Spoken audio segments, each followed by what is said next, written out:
آپ کو ملے گا۔ چلتے ہیں اپنے پروگرام کی ترتیب کی جانب۔ کلام عشق میں ہمارا آج موضوع ہے مذاق نہ اڑاؤ۔ سوال ہمارا، جواب آپ کا میں، ہمارا موضوع ہے دل میں بات رکھنے کی عادت۔ عالم ٹائم میں ہمارا آج کا موضوع ہے استغفار۔ مزیدار سحری میں mutton chop with barbecue sauce.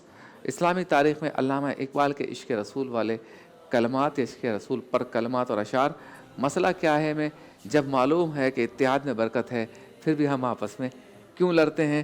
ورفانہ لقد ذکرک میں ہوں گی نعتیں، روحانی گلدستہ انشاءاللہ تعالیٰ آپ کے سامنے پیش کریں گے، اور آج بہار شریعت میں حق مہر پر گفتگو ہوگی، اور یہ سب کچھ ایک مختصر سے وقفے کے بعد۔ ویلکم بیک، ایک بار پھر آپ کی خدمت میں حاضر ہیں، اور چلتے ہیں اس سیگمنٹ کی جانب جس سے ہوتا ہے ہماری نشریات کا آغاز، یعنی قرآن پاک کی ایک چند آیتوں کا ترجمہ اور مختصر تفسیر بیان کریں گے مفتی اسحاق مدنی صاحب ایک خاص موضوع کے ساتھ۔ سیگمنٹ کا نام ہے کلام عشق۔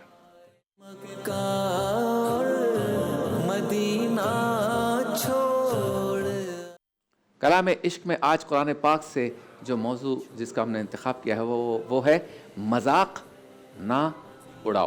جی مفتی صاحب۔ بسم اللہ الرحمن الرحیم۔ اللہم رب اشرح لی صدری ویسر لی امری واحلل عقدۃ من لسانی یفقہوا قولی واجعل لی وزیرا من اہلی۔ سورہ حجرات میں اللہ تبارک و تعالیٰ نے بہت ساری تربیت لوگوں کی فرمائی ہے اور بہت سارے احکامات بیان فرمائے ہیں۔ انہی میں سے ایک آیت مبارکہ کا جز ہم لے کر اس پر گفتگو کرتے ہیں۔ فرمایا اے ایمان والو، لا یسخر قوم من قوم عسیٰ ان یکونوا خیرا منہم، کہ ایک آدمی دوسرے کا مذاق یا ایک قوم دوسرے کا مذاق نہ اڑائے۔ ہو سکتا ہے کہ جس کا مذاق اڑا رہے ہو وہ تم سے بہتر ہو۔ تو یہ آیت کا ایک جز ہے۔ آگے غیبت کا ذکر ہے، دیگر چیزوں کا بھی ذکر ہے، لیکن خاص ہم یہاں پہ اسپیسیفک اس موضوع پر بات کریں گے مذاق اڑانے کے اعتبار سے۔ یہاں ذکر ہوا قوم کے اعتبار سے۔ اس آیت کا شان نزول یہ ہے کہ نبی مکرم علیہ الصلوۃ والسلام کی بارگاہ میں بعض لوگ تشریف لاتے تھے جو اللہ تعالیٰ کی طرف سے مال و دولت زیادہ دیے گئے تھے، اور بعض ایسے لوگ آتے تھے نبی مکرم علیہ الصلوۃ والسلام کی بارگاہ میں جو غریب تھے، مالدار نہیں تھے، نادار لوگ تھے۔ تو جب وہ غریب آ کر بیٹھتے نا تو بعض لوگ جب آتے تو ان کو پیچھے دھتکارتے ہوئے کہتے تم پیچھے بیٹھو، ہم آگے جا کر حضور کے پاس بیٹھیں گے۔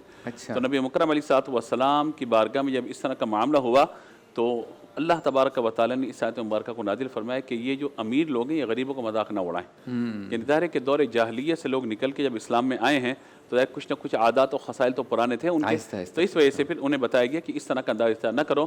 تو ظاہر ہے کہ پھر جب ان کی تربیت کر دی گئی تو دوبارہ پھر اس طرح کا کوئی معاملہ نہیں دیکھا گیا۔ بشری تقاضے ہوتے ہیں، ظاہر اس کے اعتبار سے ہوا معاملہ۔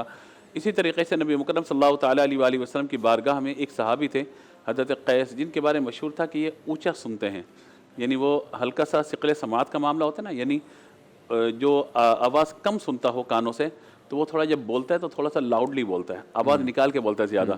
اس کو لگتا ہے کہ شاید مجھے آواز کم آ رہی تو سبھی کم سننا ہے۔ تو ان کے بارے میں بعض لوگوں نے کہا کہ جب وہ چلے جاتے تو ان کے پیچھے بات کی جاتی تھی، یعنی وہ جس طرح ہوتا ہے کہ انہوں نے اس طرح بولا تو اللہ تبارک و تعالیٰ نے فرمایا کہ تم لوگ اس طرح کا معاملہ نہ کرو، ہو سکتا ہے کہ وہ تم سے بہتر ہوں اعمال کے اعتبار سے اور اپنے تقوی اور پرہیزگاری کے اعتبار سے۔ تو یوں اس آیت کے شان نزول کو مختلف اعتبار سے بیان فرمایا گیا۔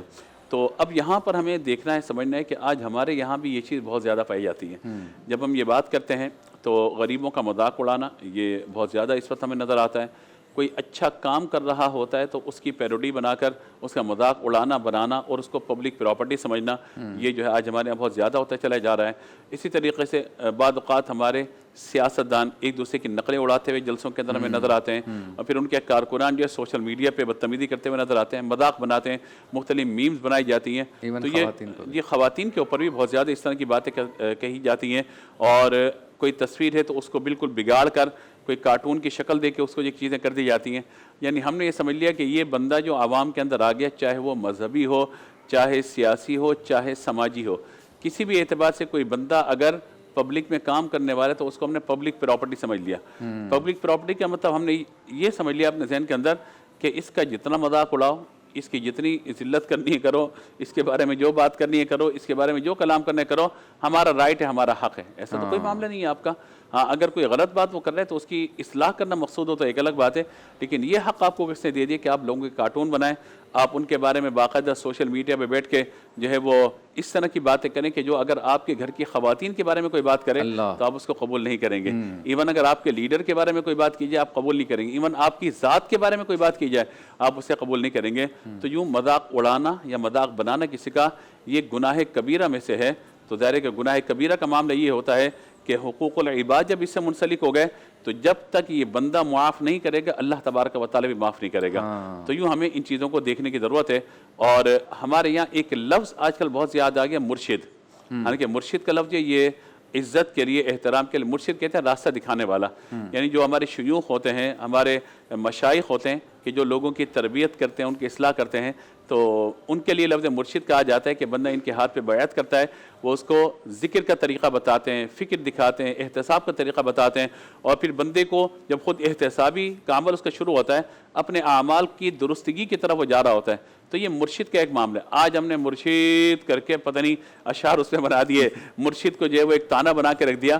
تو یوں بہت سارے الفاظ ہمارے یہاں فی زمانہ ایسے آ گئے کہ جو عزت والے الفاظ ہیں لیکن ہم نے ان کو مذاق میں بنا دیا۔ اسی طریقے سے مولوی صاحب یا مولانا صاحب یہ بڑا عزت کا لفظ ہے، ہم نے کہا مولوی جا رہا ہے، وہ ملا کر دیا اس کو۔ تو یہ حالانکہ ملا علی قاری آپ ہی دیکھیے، ٹھیک ہے، مولانا روم کا معاملہ آپ دیکھ لیجئے، مولوی، مثنوی، مانوی، یعنی یہ لفظ عزت والے تھے، لیکن آج ہم نے ان کو تانا بنا دیا لوگوں کے لیے، اور اس تان و تشریح کے ساتھ ساتھ ہم نے کیا مولوی والی حرکتیں نہیں کرو۔ اس طریقے سے خواتین کے اعتبار سے ایک بات میں عرض کروں یہاں پر کہ ہمارے یہاں محاورے بھی کچھ ایسے آ گئے کہ جو مذاق بنا دیے گئے یا طنز ان کو بنا دیا گیا۔ یار تم نے کیا ہاتھوں میں چوڑیاں پہنی ہوئی عورتوں کی طرح؟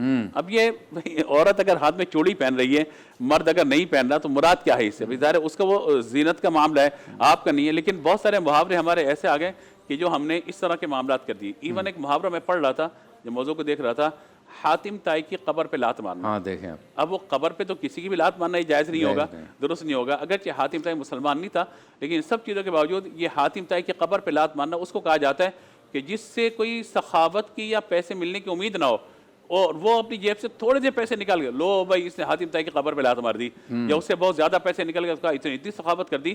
تو یوں بہت سارے محاورے، بہت ساری گفتگو ہماری ہے کہ جو مذاق ہے۔ ایک چیز اور آج ہمارے یہاں آ گئی وہ یہ ہے کہ 4 کیمرے ادھر لگا دیے، 2 ادھر لگا دیے، 2 ادھر لگا دیے، اب بندے کو مذاق میں الجھایا جا رہا ہے، اور قریب سے گزرتے کوئی چیز پھینکی جا رہی ہے اس پہ، مطلب کیا آپ نے، اوے کیمرے لگے میں ہاتھ دلاتا ہوں ادھر دیکھ کے، جی آپ کیا مذاق بنا رہے لوگوں کا اور کیا کر رہے ہیں۔ اب اس میں دل آزاریاں، اور لوگ اس سے پیسے بنا رہے ہیں باقاعدہ، اور پیسے کمانے پہ لگے ہوئے ہیں۔ تو یہ سب چیزیں جو ہے نا وہ ہمیں بتاتی ہیں کہ یہ جو مزاج آپ کا بن چکا ہے یہ مزاج اسلام نہیں ہے، مزاج شریعت نہیں ہے، مزاج مصطفیٰ صلی اللہ تعالیٰ علیہ وسلم نہیں ہے۔ تو ایک مسلمان کو چاہیے کہ اپنی زبان سے حق اور سچ بات کہے، لیکن حق اور سچ اگر اس نے اچھے انداز سے کہنا ہے تو ہمارے بزرگ ایک بات فرمایا کرتے تھے، کہتے تھے صحیح بات صحیح جگہ پر صحیح وقت پر صحیح انداز سے کریں گے تو صحیح رہے گی، اگر وقت غلط ہے انداز غلط ہے تو صحیح بات بھی آپ کی غلط ہو جائے گی۔ تو یوں ہر بات کو جب بھی کرنا ہے، وہ عقل مند اور بے وقوف کی جو مثال دی جاتی ہے نا، یہ کہ بے وقوف جو ہے پہلے بولتا ہے پھر دل اس کا آگے ہوتا ہے، بولنے کے بعد پوچھتے ہیں کہ ہاں میں نے صحیح بولا غلط بولا، لیکن عقل مند کیا کرتا ہے پہلے اپنے دل سے رجوع کرتا ہے، اس بات کو مجھے کہنا چاہیے یا نہیں، اگر کہنا ہے تو کس انداز سے کہنا ہے، اور ابھی کہہ دینا ہی ضروری ہے، تو پھر دل جو مشورہ دیتا ہے پھر اس کے بعد وہ اپنی زبان سے لفظ نکالتا ہے۔ تو عقل مند وہ ہے کہ جو اس عمل کو، کیونکہ بولنا ایک عمل ہے، جو الفاظ ہم اپنی زبان سے ادا کریں گے، جو ہم لکھ رہے ہیں، قیامت کے دن یہاں سے اگرچہ ہم اس کو ایوری منٹ ڈیلیٹ مار دیں، کچھ بھی کر دیں، نام اعمال پہ لکھا ہوا ہوگا، وہاں پہ ڈیلیٹ نہیں ہوگا، اور قیامت کے دن پرچہ ہمارے سامنے ہوگا۔ اور اگر حقوق العباد کا معاملہ اس سے متعلق ہو گیا اور بندے کی دل آزاری ہو گئی، ہو سکتا ہے بندہ کھی صحیح ہے، لیکن اس کی دل آزاری تو ہو رہی ہوتی ہے نا، اور ہم کہتے ہیں یار اس کو تو برا تھوڑی لگتا ہے، جتنا بولو برا نہیں لگتا، بھائی اس کا بھی دل ہے، اس کا بھی نفس ہے، اس کی بھی عزت ہے۔ آپ عزت نفس کو مجروح اگر کریں گے کہ اس کا مذاق اڑائیں گے تو کیسے سارا معاملہ ہوگا؟ پھر ٹھنگنا، لمبا ٹھنگنا، پتہ نہیں کیا کیا نام رکھ کر مذاق اڑا رہے ہوتے ہیں۔ تو یوں ہمیں اپنی زبان کی حفاظت کرنی چاہیے اور لوگوں کا مذاق اڑانے یا مذاق بنانے سے احتیاط کرنی چاہیے۔ میں پڑھ رہا تھا ایک جملہ ابھی کہ آپ لوگوں کا مذاق نہ اڑائیے ورنہ ایک وقت آئے گا آپ کا اپنا مذاق بنا دیا جائے گا۔ تو ہمیں اس حوالے سے احتیاط کرنے کی ضرورت ہے۔ بہت خوبصورت بات، بہت ہی خوبصورت بات، اچھا موضوع تھا آج کا۔ آپ سے ملاقات ہوتی ہے مختصر سے وقفے کے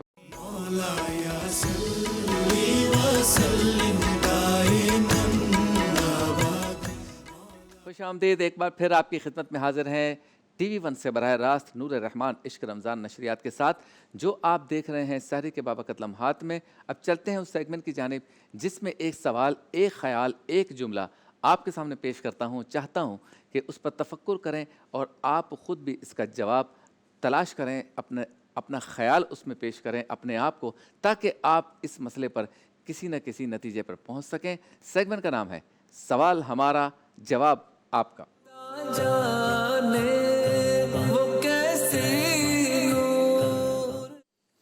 آج کا سوال یہ ہے، دل میں بات رکھنے کی عادت کیوں بڑھ رہی ہے؟ تو دل میں بات رکھنے کی عادت سے مراد یہ ہے کہ کوئی شخص کسی سے گفتگو کر رہا ہے، کسی سے کوئی معاملہ کر رہا ہے، بزنس کر رہا ہے، شادی بیاہ کا معاملہ ہے تو دو خاندان آپس میں جڑ رہے ہیں. ایسے تمام معاملات اور معمولات کے دوران اگر کسی ایک فریق نے کوئی غلط بات کہہ دی یا ایسی بات کہہ دی جو دوسرے فریق کو اچھی نہ لگے، تو وہیں پر اس کا اظہار نہیں کرتے بلکہ دل میں رکھتے ہیں. یہ بات اکثر دوستوں میں بھی ہوتی ہے. 2 4 5 6 دوست ہیں جو روزانہ ملتے ہیں اور آپس میں کھیلتے بھی ہیں اور انجوائے بھی کرتے ہیں، گھومنے پھرنے بھی جاتے ہیں. لیکن آپس میں گفتگو کے دوران اگر کسی دوست کی بات کسی کو بری لگ جاتی ہے تو وہ اس وقت اس کا اظہار نہیں کرتا، اسے دل میں رکھتا ہے اور پھر کہتا ہے، اپنے آپ کو کہتا ہے کہ جب وقت آئے گا تو میں اسے نہیں چھوڑوں گا. اسے کہتے ہیں دل میں بات رکھنا. یہ اکثر قریب کے رشتہ داروں میں بھی ہوتا ہے، بھائی بھائی میں بھی ہو جاتا ہے، بہن بہن میں بھی ہو جاتا ہے، بھائی بہنوں میں بھی ہو جاتا ہے. اسی طرح سے ساس و بہو میں ہو جاتا ہے، بیٹی و ماں میں بھی کبھی کبھی ہو جاتا ہے. ہونا یہ چاہیے کہ اگر ہم کسی اچھی جگہ پر اچھے ماحول میں بیٹھ کر کوئی گفتگو کر رہے ہیں، کوئی معاملہ کر رہے ہیں، تو ساری باتیں اس میں کلیئر ہونی چاہیے. اگر آپ پارٹنرشپ کر رہے ہیں، ساری باتیں کلیئر ہونی چاہیے. اگر آپ کسی مسئلے پر مشورہ کر رہے ہیں تو ساری باتیں کلیئر ہونی چاہیے. اگر آپ رشتوں سے متعلق دو خاندانوں کو جوڑ رہے ہیں تو وہاں پر بھی ساری باتیں کلیئر ہونی چاہیے. اگر آپ باتوں کو مخفی رکھیں گے، چھپا کر رکھیں گے، لٹکا کر رکھیں گے، تو پھر وہ نوبت آتی ہے کہ کوئی کہے گا کہ تم نے یہ بات ان سے کہے کیوں نہیں دی، اب ان کے جانے کے بعد کہہ رہے ہو. تو وہ کہے گا کہ میں وقت آنے پہ سب بتاؤں گا، ابھی میرے دماغ اور دل میں یہ بات ہے. اس کا نقصان یہ ہوتا ہے کہ وقت کے ساتھ ساتھ وہ جو تباہی بربادی کی سوچ ہے اس میں اضافہ ہو جاتا ہے اور بعد میں بڑے نقصان کا پیش خیمہ ثابت ہوتی ہے. بالکل اسی طرح سے آپس میں دوست ہیں، مزاح بھی کر رہے ہیں، گفتگو بھی کر رہے ہیں، تو دوران مزاح، دوران گفتگو اگر کوئی بات بری لگی تو کہا جا سکتا ہے کہ دیکھو بھائی، اس طرح کا مذاق میرے ساتھ نہ کیا کرو. باقی ہر طرح کا مذاق ٹھیک ہے، لیکن میرے مذہب سے متعلق مذاق نہ کرو، میرے مسلک سے متعلق نہ کرو، میرے ملک سے متعلق نہ کرو. اور یہ بات جو ہے نا، وہ ملک سے باہر یعنی اوورسیز پاکستانی زیادہ جانتے ہیں کہ جب وہ دنیا کے کسی اور ملک میں کام کر رہے ہوتے ہیں تو وہاں پہ ہر نیشنلٹی کے لوگ ان کے دوست ہوتے ہیں. تو اگر آپ نے کوئی ایسی بات سن لی جو آپ کو بری لگی اور وہیں پر آپ نہیں روکیں گے تو وہ پھر بار بار ہوگی. تو ایسی جگہوں پر تو دل میں بات رکھنے کا بہت زیادہ نقصان ہوتا ہے. یہ بات زیادہ تر ہمارے ہاں جن جن جگہوں پہ ہوتی ہے اس میں سے ایک جگہ کلاس بھی ہے. ہم نے دیکھا ہے کہ بعض استاد جو ہے وہ پارٹی بن جاتے ہیں. ایک طالب علم اچھا نہیں لگتا تو بس دل میں رکھتے ہیں کہ کوئی موقع آئے گا اس کو فیل کر دوں گا یا فیل کر دوں گی. اگر کوئی طالب علم جو ہے اس نے کوئی بدتمیزی کبھی کر لی تو پھر سوچ لیا ہے کہ کوئی مناسب وقت آئے گا تو میں نے اس کو رگڑا لگانا ہے. اب یہ رگڑا لگانے کا جو چکر، یہ عادت ہے، اس کا نقصان یہ ہوتا ہے کہ اس طالب علم کا بھی مستقبل داؤ پہ اور استاد بھی ہمیشہ پریشان اور اریٹیٹ رہتا ہے. اس کے علاوہ یہ کسی دفتر میں کام کرنے والے باس اور مالک نوکر کے درمیان بھی ہوتا ہے کہ اس کے نیچے 200 لوگ کام کر رہے ہیں، اس کا بزنس ہے، خود مالک ہے، چاہے تو نکال بھی دے، لیکن بس ایک کیفیت ہوتی ہے کہ نکالوں گا نہیں، لیکن وقت آنے پر اس کو سبق سکھاؤں گا. اچھا، کچھ ایسی جگہیں جہاں گیدرنگ زیادہ ہوتی ہے وہاں پر یہ بات زیادہ ہوتی ہے کہ میں بات دل میں رکھوں گا اور وقت آنے پر اس کو سب کے سامنے ذلیل کروں گا، سب کے سامنے. یہ گیدرنگ والی جگہوں پہ زیادہ ہوتی ہے. اس کا بھی بہت زیادہ نقصان ہے. اب اس کا حل کیا ہے؟ پہلے تو آپ یہ سوچیں کہ ایسا ہے یا نہیں ہے. میں، آپ، ہم سب کسی نہ کسی موقع پر بات کو دل میں رکھتے ہیں اور دل میں بات رکھنے کا نقصان یہ ہوتا ہے کہ جس طرح سے یا جیسے جیسے وقت گزرتا جاتا ہے یہ دل میں بات رکھنا ایک کھچڑی پکا دیتا ہے اور وہ چیزیں آسان ہونے کے بجائے، حل ہونے کے بجائے زیادہ خراب ہو جاتی ہیں. لہٰذا پہلے میں اور آپ یہ غور و فکر کریں کہ کیا میں اور آپ اس بیماری کا شکار ہیں؟ اگر ہیں تو پھر ہمیں اس کا کیا حل تلاش کرنا ہے۔ اب اس کا دوسرا پہلو ہے، دوسرا پہلو یہ ہے کہ اس کو ہم پازیٹیو بھی لے سکتے ہیں کہ ایک شخص ہے، اس کو سب مل کے اس کا مذاق اڑا رہے ہیں، تو وہ کسی کو جواب نہیں دے رہا، وہ دل میں رکھتا ہے اور پی جاتا ہے۔ یہ دل میں رکھنا بدلے کے لیے نہیں ہے، یہ درگزر کرنے کے ذمہ بات ہے۔ کوئی آپ کو کہے گا یار اتنی بڑی بات اس نے تم سے کہہ دی، تم اس کو دل میں رکھے ہوئے ہو اور تم اب سوچ رہے ہو کہ میں بھی کسی موقع پہ اس کا بدلہ لوں گا، تو تم آج ہی لے لیتے۔ تو وہ بتاتا ہے کہ بھائی میں نے دل میں نہیں رکھی، میں نے درگزر کیا ہے اور مجھے کوئی بدلہ نہیں لینا۔ جو اس کا ظرف تھا، اس کا اخلاق تھا، اس کی تربیت تھی، اس نے وہ بات کی۔ جو میرا ظرف ہے، میرا اخلاق ہے اور میری تربیت میرے ماں باپ نے کی ہے، میں وہ عمل کر رہا ہوں۔ تو یہ پازیٹیو بھی ہوتا ہے، لیکن پہلے حصے میں میں نے جو بات کی وہ دوسرے اینگل سے ہے، اب جو میں بات کر رہا ہوں وہ دوسرے اینگل سے۔ بعض لوگ اس معاملے میں بہت ہی زیادہ کیش ہوتے ہیں۔ کیش کا مطلب وہ ادھار نہیں رکھتے، جیسے ہی بات بری لگی وہی جواب دیتے، تم نے یہ کہا کیسے؟ اب وہ لڑائی ہو جاتی ہے، لیکن جو بھی ہونا ہے آج ہی ہونا ہے، وہ دل میں بات نہیں رکھتے۔ لیکن اس میں بھی ایک بد اخلاقی کا پہلو ہے۔ مثال کے طور پر کوئی بہت بڑی بات نہیں تھی اور سامنے والے نے آپ کے اوپر بات کر دی، اب آپ یہ سوچ رہے ہیں کہ آج ہی اس کا بدلہ لوں گا، اور آپ نے کہہ دیا دیکھ بھائی میری بات کا برا نہیں ماننا، میں کوئی بات دل میں نہیں رکھتا ہوں، اس لیے منہ پھٹوں فوراً کہہ دیتا ہوں۔ لیکن ایسے دل میں بات نہ رکھنے کا کیا فائدہ؟ آپ تو بد اخلاق ثابت ہوئے۔ ہاں، اگر آپ کسی بات کو کلیئر کرنے کی عادت رکھتے ہیں اور کوئی بات نہیں چھپاتے، تو پھر آج آپ اس کو پیار سے سمجھا بھی سکتے تھے۔ آپ کہتے دیکھیں یہ اچھی بات تو نہیں ہے، تم نے میرے لیے یہ بات کی، میں بھی سامنے سے کروں تو کتنی بری بات ہے، تو میرے بھائی پلیز آئندہ جو ہے نا اس طرح کی بات نہ کرنا، پھر کوئی بات میری زبان سے نکل جائے گی تمہیں برا لگ جائے گا۔ تو اس طرح کی بات کرنا یہ پازیٹیو ہے۔ تو آج سوال ہمارا جواب آپ کا میں اس موضوع کا انتخاب اس لیے کیا کہ چھوٹی چھوٹی سی عادات ہوتی ہیں جو دل میں کجی پیدا کرتی ہیں، نفرت پیدا کر دیتی ہیں، بیج بو دیتی ہیں، اور آگے چل کر آپس میں بھائیوں میں، دوستوں میں، بہنوں میں، سہیلیوں میں نفرت پیدا ہو جاتی ہے، لڑائی ہو جاتی ہے اور لڑائی بڑھ بھی جاتی ہے۔ پھر اگر کہیں 10 لوگ ہیں تو پھر 2 گروپس بن جاتے ہیں، پھر آپس میں اتحاد جو ہے، یگانگت جو ہے، بھائی چارگی وہ ختم ہو جاتی ہے۔ لہٰذا بات کو اگر پینے کی صلاحیت ہے اور آپ کو رب تعالیٰ نے یہ ظرف دیا ہے تو پی جائیں۔ اگر بات آپ سامنے کر سکتے ہیں تو خوش اخلاقی سے اپنی ناراضگی کا اظہار کر لیں۔ جو تیسری صورت ہے وہ بہت خطرناک ہے کہ دل میں بات رکھی ہے اور سوچا یہ ہے کہ جب بھی مناسب موقع آئے گا میں اس کو نہیں چھوڑوں گا۔ اللہ تعالیٰ ہم سب کو عمل کی توفیق عطا فرمائے۔ چلتے ہیں بریک کی جانب، واپس لوٹیں گے، علماء کرام کے ساتھ بیٹھیں گے۔ عالم ٹائم میں آج بہت ہی اہم موضوع ہے، وہ ہے استغفار۔ اس موضوع کو آپ سنیں گے تو آپ کو پتہ چلے گا کہ اللہ تعالیٰ نے ہمیں کیسا تحفہ عطا فرمایا ہے۔ جتنا بھی گناہ کر لیں، جب استغفار کی کثرت کریں گے تو دل شیشے کی طرح صاف ہو جائے گا۔ آپ سے ملاقات ہوتی ہے مختصر سے وقفے کے بعد۔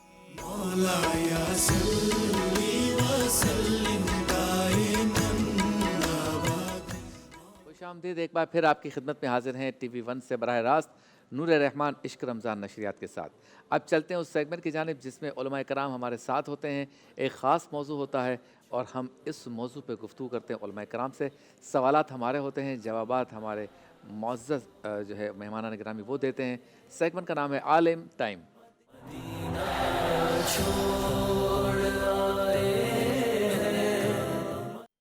آج کا ہمارا موضوع ہے استغفار، اور بہت ہی اہم موضوع ہے، بہت ہی پیارا موضوع ہے۔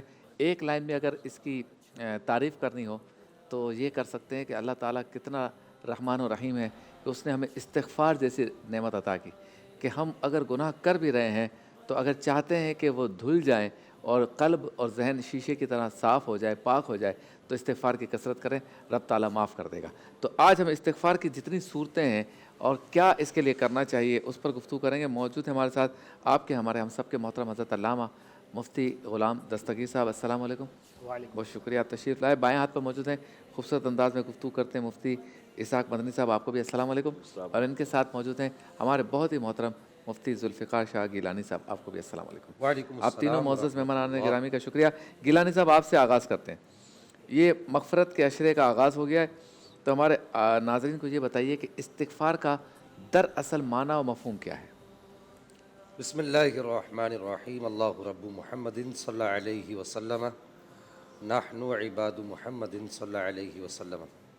سب سے پہلے تو میں شبیر بھائی آپ کو اور آپ کے پورے عملے کو اس بات پر مبارکباد پیش کروں گا کہ 10 دن کامیاب ترین آپ نے رمضان کی سحری کی جو ٹرانسمیشن کے فرائض انجام کی. اللہ تعالیٰ آپ کو اس کی جزائے خیر عطا فرمائے, اور وہ تمام احباب جو آپ کے ساتھ اس میں شریک ہیں, معاونین ہیں, عملہ ہے, اسٹاف ہے, جو اپنی راتوں کی نیندیں آپ کے ساتھ ہمارے ساتھ جو ہے وہ چھوڑ کر جو ہے اس رمضان المبارک کی ان ساعتوں کو گزارنے کے لیے, لوگوں تک ایک دین کا اچھا پیغام پہنچانے کے لیے راتوں کی نیندیں قربان کرتے رہے, ان کو بھی میں دعا گوں اللہ تعالیٰ ان کو جزائے خیر عطا فرمائے. آمین آمین. اب وہ چاہے جو جس بھی طریقے سے اس میں معاون ہے, اللہ تعالیٰ ان سب کے گھروں کو خوشحالیاں, خوش بختیاں, خوش نصیبیاں, خوش مرادیاں عطا فرمائے.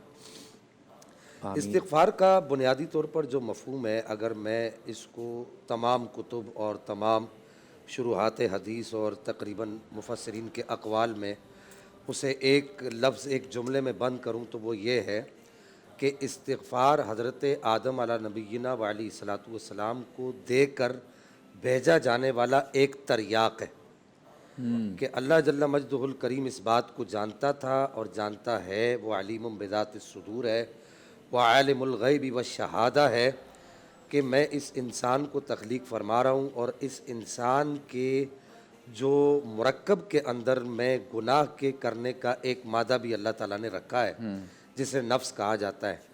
اس تریاق کے ذریعے سے نفس کے اندر جو جولانیاں پیدا ہوتی ہیں اور اس کے نتیجے میں آدمی جو گناہ کر بیٹھتا ہے, تو اس کی مثال ایسے ہے کہ جیسے اللہ نہ کرے کسی کو کوئی زہریلی چیز کاٹ لے, تو طبیب کیا کرتا ہے, پہلے وہ اس کو اس زہر کو نکالتا ہے اور اس کے بعد پھر کچھ دوا اس کو دیتا ہے کہ یہ کھانی بھی ہے اور اس جگہ پر لگانی بھی ہے. تو وہ جو زہر کے کاٹے کی جگہ کو جو نکالا جاتا ہے, اس سے زہر کو نکالا جاتا ہے, اس ڈنگ کو نکالا جاتا ہے, اس ڈنگ کے نکالنے کو علماء نے, مفسرین نے, محدثین نے جو ہے وہ توبہ سے تعبیر کیا ہے, اور پھر اس کے اوپر جو دوا لگانا اور کھانے کا جو کام ہے اس کو استغفار سے تعبیر کیا ہے. صحیح, کہ اگر توبہ بھی نہیں کرے گا تو پھر بھی وہ اس زہر سے نجات نہیں پائے گا, اور اگر یہ تریاق کے طور پہ استغفار کو استعمال نہیں کرے گا, اسے پڑھے گا نہیں, تو پھر بھی وہ زہر سے نجات نہیں پائے گا, کہیں نہ کہیں اس کا کوئی نہ کوئی اثر ضرور رہے گا. قرآن مجید الفرقان الحمید میں چونکہ یہ ہمارا قانون ہے, قرآن ہمارا ضابطہ حیات ہے, اور میں چاہوں گا کہ اس بات کو میری ملت کا نوجوان اور تمام لوگ اسے بڑی اہمیت دے کر سنیں اور بڑی غور سے سنیں, کہ قرآن مجید والفرقان الحمید نے استغفار کو ایک باقاعدہ شعبہ گردانا ہے, کہ قرآن پاک میں جہاں دیگر شعبہ جات کا ذکر کیا گیا, وہاں استغفار کو ایک پوری فیکٹری کے طور پہ اور ایک پورے شعبے کے طور پر استعمال کیا گیا, کہ قرآن گویا کہ یہ کہتا ہے کہ انسان جب پراگندہ ہو جاتا ہے اور انسان جب گناہوں کی نوست سے جو ہے وہ اٹ جاتا ہے, تو یہ ایک ایسی فیکٹری ہے استغفار اور توبہ, کہ اس کے اندر جب اس کو داخل کیا جاتا ہے تو وہ دوسری طرف سے جب نکلتا ہے تو بالکل وہ اپنے کپڑوں سمیت اور پورے جسم کو پاک اور صاف کر کے نکلتا ہے. واہ واہ. یہی وجہ ہے کہ سورہ انفال میں اللہ جل مجدہ الکریم نے ارشاد فرمایا کہ اگر تم استغفار کرو گے تو دنیا کا دکھ, رنج, مصیبت, پریشانی, آفتیں, بلائیں, یہ سب اللہ جل مجدہ الکریم تم سے دور فرما دے گا. کتنا آسان وظیفہ ہے. دیکھیے شبیر بھائی, آج میری ملت کا نوجوان یہ کہتا ہے کہ میں فلاں بزرگ سے وظیفہ لینے جا رہا ہوں, میں فلاں بزرگ سے وظیفہ قبلہ استاد محترم ہے, ان سے وظیفہ لینے جا رہا ہوں, آپ سے میں لیتا بھی رہتا ہوں اکثر. تو اگر یہ کہا جائے کہ میں اللہ تعالیٰ سے وظیفہ لینا چاہتا ہوں, اللہ جل مجدہ الکریم مجھے کیا وظیفہ دے گا, تو اللہ جل مجدہ الکریم نے دکھ, مصیبت, پریشانی, رنج اور آفت سے نجات پانے کا جو وظیفہ دیا ہے سورہ انفال کے اندر, وہ یہی دیا ہے کہ کثرت سے استغفار کرو. اور دوسری جگہ پر یہ بھی کہا گیا کہ اے مومنو, یہ استغفار ایسا وظیفہ ہے, ایسا وظیفہ ہے, وما کان اللہ معذبہم وہم یستغفرون, کہ اے محبوب صلی اللہ تعالی علیہ وبارک وسلم, جب تک میرا بندہ استغفار کرتا رہتا ہے میں اس پر عذاب کرنے کا ارادہ بھی نہیں رکھتا. اللہ تعالیٰ ارادہ سے پاک ہے, لیکن یہاں پر جیسا اس کی شان کے لائق ہے. پھر سورہ نوح میں اللہ تعالیٰ نے ارشاد فرمایا کہ یہ تو ہو گیا کہ دکھ, مصیبت, پریشانی, رنج دور ہوگا. اب یہ دور ہوگا تو پھر آسائشیں کیسے ملیں گی, لگژری لائف کیسے ملے گی, خوشیاں کیسے ملے گی, خوشحالیاں کیسے ملیں گی, خوش بختیاں خوش مرادیاں کیسے ملیں گی. یعنی کہ میں اگر چاہتا ہوں کہ میں کروڑوں پتی بن جاؤں جو آج ہمارے نوجوان کا خواب ہے, اور میں چاہتا ہوں کہ مجھے دنیا کی ہر آسائش اور ہر جو ہے وہ اچھائی اور ہر نیکی مل جائے, تو سورہ نوح میں اللہ تعالیٰ نے ارشاد فرمایا کہ اگر تم چاہتے ہو کہ تمہیں دنیا کی آسائشیں اور دنیا کی جو ہے وہ راحتیں اور دنیا کی خوشیاں خوشحالیاں خوش بختیاں مل جائیں تو تم استغفار کیا کرو. دونوں وظیفے اللہ جل مجد الکریم نے قرآن مجید الفرقان الحمید میں ارشاد فرما دیے.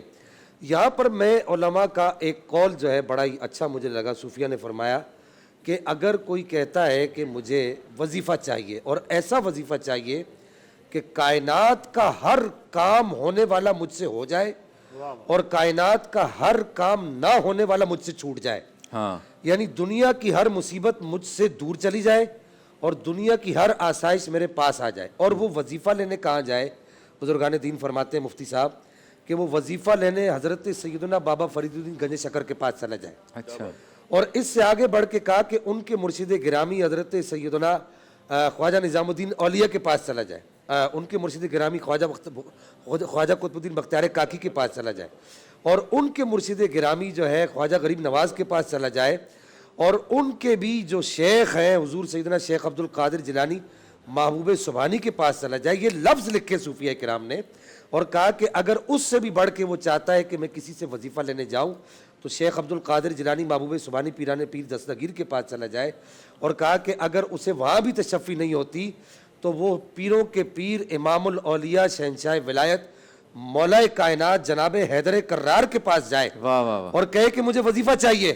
اور اس سے بڑھ کے صوفیہ نے لکھا کہ اگر اس کی کسی فرشتے سے ملاقات ہو جائے, فرشتوں سے اگر وہ ملاقات کرنے والا بن جائے, اگرچہ ممکن نہیں ہے لیکن کہا کہ اگر وہ تسلی کرنا چاہتا ہے تو ان سب سے, اور اس کے بعد اگر وہ فرشتوں سے بھی وظیفہ لینا چاہے گا تو وہ اسے یہی کہیں گے کہ پڑھا کرو استغفر اللہ ربی من کل ذنب واتوب الیہ, استغفر اللہ الذی لا الہ الا هو الحی القیوم واتوب الیہ. یہ جو استغفار کے الفاظ نبی پاک علیہ الصلوۃ والسلام سے منقول ہے, فرمایا کہ ان الفاظ کو پڑھا کرو. اور پھر اس کے بعد یہاں پر میں آپ کو استغفار کے فضائل میں سے صرف ایک بات کرنا چاہوں گا, پھر علماء اپنی گفتگو کریں گے.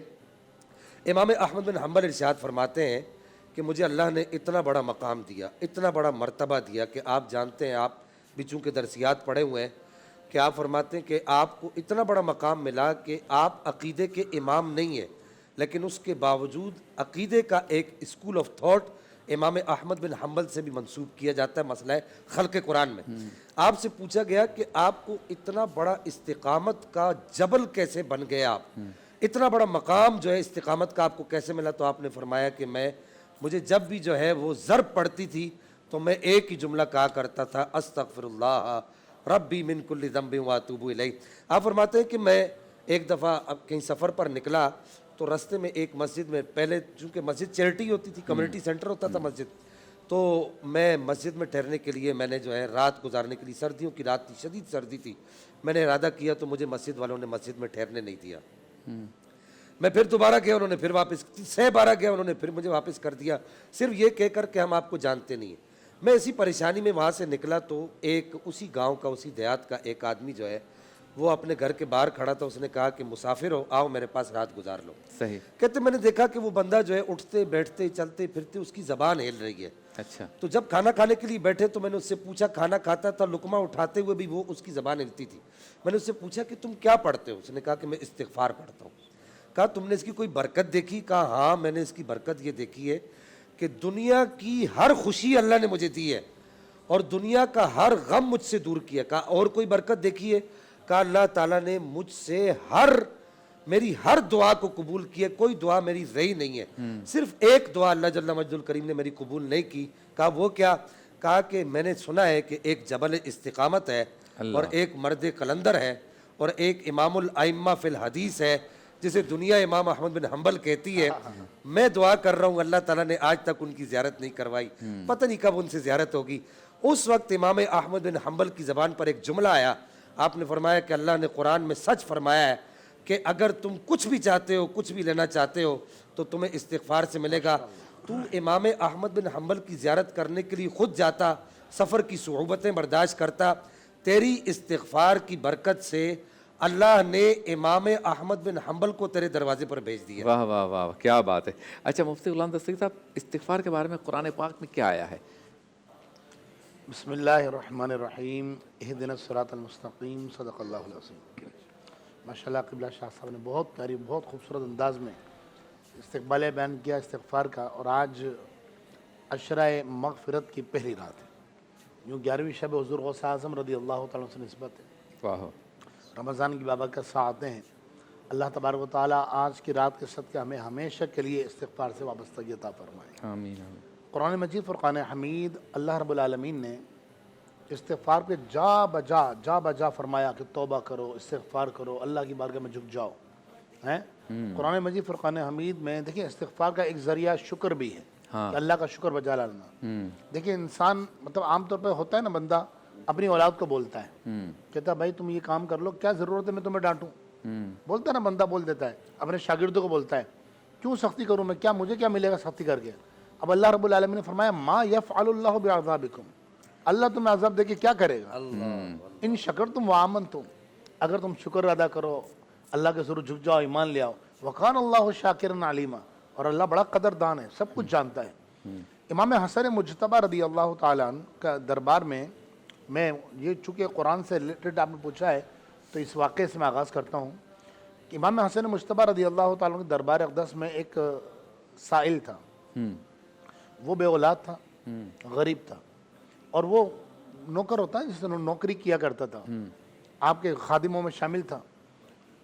تو جناب امیر معاویہ رضی اللہ تعالیٰ نے دیکھا کہ اس کے ہاں اللہ نے اولاد بھی دی، اس کو 7 بیٹے عطا فرمائے اور مال بھی وسعت بھی عطا فرمائی. کیا بات. تو جناب امیر معاویہ رضی اللہ تعالیٰ نے پوچھا اس سے کہ تم نے یہ کیا عمل ایسا کیا. اس نے کہا میں نے سیدنا امام حسن سے پوچھا تھا تو انہوں نے کہا تم استغفار پڑھا کرو. واہ. تو میں نے استغفار کیا، انہوں نے کہا روزانہ 100 مرتبہ پڑھا کرو. تو میں بڑھاتے بڑھاتے اس کو 700 تک لے گیا تو اللہ تعالیٰ نے مجھے 7 بیٹے عطا فرمایا اور کثیر مال عطا فرمایا. کیا بات. تو امام امیر معاویہ رضی اللہ تعالیٰ نے کہا کہ جب اب دوبارہ باریابی شرف باریابی حاصل ہو جناب امام حسن کی بارگاہ میں تو تم ذرا پوچھنا کہ یہ مسئلہ انہوں نے کہاں سے اخذ کیا. یعنی یہ جب بھی کوئی وظیفہ بتایا جاتا ہے تو اس کا ماخذ کوئی نہ کوئی ہوتا ہے. صحیح. یعنی یا تو قرآن سے لیا جاتا ہے یا احادیث طیبہ سے لیا جاتا ہے یا بزرگوں نے جو قرآن میں الفاظ میں غور کیا اور معانی میں غور کیا اور 2 لفظ اللہ کے نام کے ملا کر ایک وظیفہ انہوں نے پڑھا اور اس کا فائدہ دیکھا. تو امام حسن مجتبی نے کہاں سے لیا ہے وظیفہ. پھر کچھ عرصے بعد اس کو شرف باریابی حاصل ہوا تو وہ جو خادم تھا وہ امام حسن مجتبی رضی اللہ تعالیٰ عنہ کی بارگاہ میں گیا اور کہا حضور یہ آپ نے وظیفہ کہاں سے لیا، یہ آپ نے جو بتایا استغفار آپ نے فرمایا قرآن پاک میں تم نے پڑھا نہیں.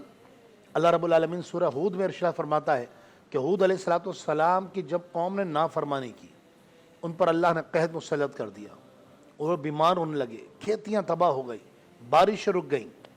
تو جب وہ قوم دوبارہ آئے اور کہا جی آپ اللہ سے دعا کیجیے، آپ اللہ کے نبی ہیں کہ اللہ تبارک و تعالیٰ کھیتی دوبارہ عطا فرمائے، بارش عطا ہو، تو اللہ کی طرف سے یقیناً ہود علیہ السلام کو اللہ کی طرف سے حکم ہوا ہوگا. اور آپ نے اپنی قوم سے فرمایا وَيَا قَوْمِ اسْتَغْفِرُوا رَبَّكُمْ إِنَّهُ كَانَ غَفَّارًا. اب دیکھیں یہاں بخشش کا ذکر ہے اور استغفار کا ذکر ہے. اللہ نے فرمایا اے میری قوم، حضرت ہود علیہ السلام نے فرمایا اے میری قوم اللہ کا حکم یہ ہے استغفروا ربکم، اللہ کے حضور استغفار کرو، بخشش طلب کرو. انہو کان غفارا، غفارا اس میں مبالغہ کا صیغہ ہے، بے شک وہ بہت بخشنے والا ہے. واہ واہ. جب وہ تم استغفار کرو تو کیا ہوگا؟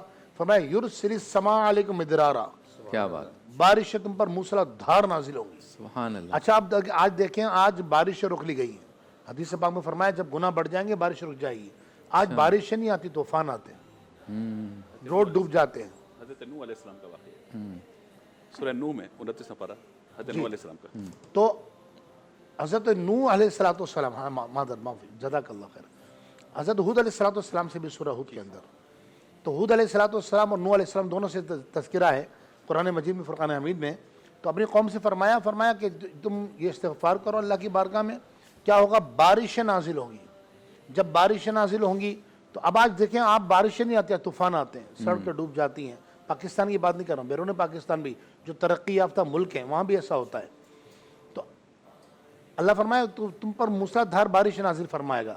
اور فرمایا وَيُمْدِدْكُمْ بِأَمْوَالٍ وَبَنِينَ، جب تم استغفار کرو ایک تو اللہ تعالیٰ بارش عطا فرمائے، دوسرا وَيُمْدِدْكُمْ بِأَمْوَال، تمہیں اللہ کثیر مال عطا فرمائے گا، وَبَنِينَ، اور بیٹے عطا فرمائے گا، کیا بات، وَيَجْعَلْ لَكُمْ جَنَّاتٍ وَيَجْعَلْ لَكُمْ أَنْهَارًا، اور صرف یہ نہیں کہ تمہیں مال اور بیٹے ملیں گے، فرمایا اللہ باغات بھی عطا فرمائے گا اور نہریں جاری اور ساری فرمائے گا۔